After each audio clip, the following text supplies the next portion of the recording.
ವಿಧಾನಸೌಧಕ್ಕಿಂತ ಬೇರೆ ಜಾಗ ಬೇಕಾ ನಿಮಗೆ? ಇದು ಎಚ್.ಡಿ. ಕುಮಾರಸ್ವಾಮಿ ಅವರಿಗೆ ಗೃಹ ಸಚಿವ ಪ್ರಿಯಾಂಕ್ ಖರ್ಗೆ ಅವರ ಪ್ರಶ್ನೆ. ವಿಧಾನಸೌಧಕ್ಕಿಂತ ಚರ್ಚೆ ಮಾಡೋದಕ್ಕೆ ಬೇರೆ ಜಾಗ ಬೇಕಾ ನಿಮಗೆ?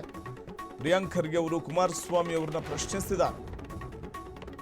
ಎಚ್.ಡಿ.ಕೆ ಬಿಡದಿಗೆ ಯಾಕೆ ಕರೀತಿದ್ದಾರೆ ಎಚ್.ಡಿ.ಕೆ ಅನ್ನುವಂಥದ್ದು ಗೊತ್ತಿಲ್ಲ. ನುಣಚಿಕೊಳ್ತಿದಾರಾ ಇಲ್ವಾ ಅಂತ ಅವ್ರಿಗೆ ಕೇಳಿ ಅಂದಿದ್ದಾರೆ. ಫ್ರೀ ಇರ್ತೀನಿ, ಯಾವಾಗ ಕರೆದ್ರು ಬರ್ತೀನಿ ಅಂತಂದ್ರು. ಕರೆದ್ರೆ ನಾನು ಅಲ್ಲಿ ಬರೋಕ್ಕಾಗಲ್ಲ ಅಂತಿದ್ದಾರೆ. ಸಿಎಂ ಚರ್ಚೆ ಕರೆದಾಗ ಅಲ್ಲಿ ಬೇಡ, ಇಲ್ಲಿ ಬನ್ನಿ ಅಂತಿದ್ದಾರೆ. ವಿಧಾನಸೌಧಕ್ಕಿಂತ ಬೇರೆ ಜಾಗ ಬೇಕಾ ಕುಮಾರಸ್ವಾಮಿ ಅವರೇ ನಿಮಗೆ? ಇದು ಗೃಹ ಸಚಿವ ಪ್ರಿಯಾಂಕ್ ಖರ್ಗೆ ಅವರ ಕಿಡಿ.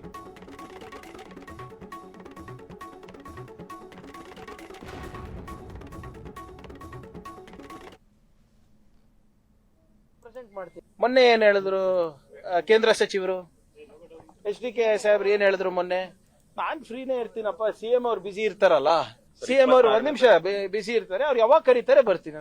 ಮಾನ್ಯ ಮುಖ್ಯಮಂತ್ರಿಗಳು ಕರೆದಾಗ ಇಲ್ಲ ನನಗೆ ಅವತ್ತಿನ ಡೇಟ್ ಆಗಿಲ್ಲ, ನೀನ್ ನೆಕ್ಸ್ಟ್ ಡೇಟ್ ಕೊಡಿ, ನಾವು ಇಲ್ಲಿ ಬರಕ್ಕಾಗಲ್ಲ ಅಲ್ಲಿ ಬರ್ತೀವಿ ಅಂದ್ರೆ ವಿಧಾನಸೌಧಕ್ಕಿಂತ ಜಾಗ ಬೇಕಾ ನಿಮ್ಗೆ ಚರ್ಚೆ ಮಾಡಕ್ಕೆ?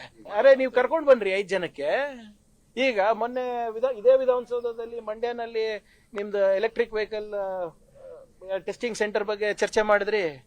ವಿಧಾನಸೌಧನೇ ತಾನೆ ಕೇಂದ್ರ ಸ್ಥಾನ, ಇಲ್ಲೇ ತಾನೇ ಜನಪ್ರತಿನಿಧಿಗಳಿರೋದು. ಇಲ್ಲಿಂದ ಈಗ ನಾನು MLA ಅಂದ್ರೆ ಯಾರಿಗೆ MLA? ಚಿತ್ತಾಪುರ ಜನರಿಗೆ 2.5 ಲಕ್ಷ ಜನ ನಾನು ರೆಪ್ರೆಸೆಂಟ್ ಮಾಡ್ತೀನಿ. ಬನ್ನಿ ವಿಧಾನಸೌಧಕ್ಕೆ, ಅಲ್ಲೇ ರೆಪ್ರೆಸೆಂಟ್ ಯುವರ್ ಪೀಪಲ್. ಮೊನ್ನೆ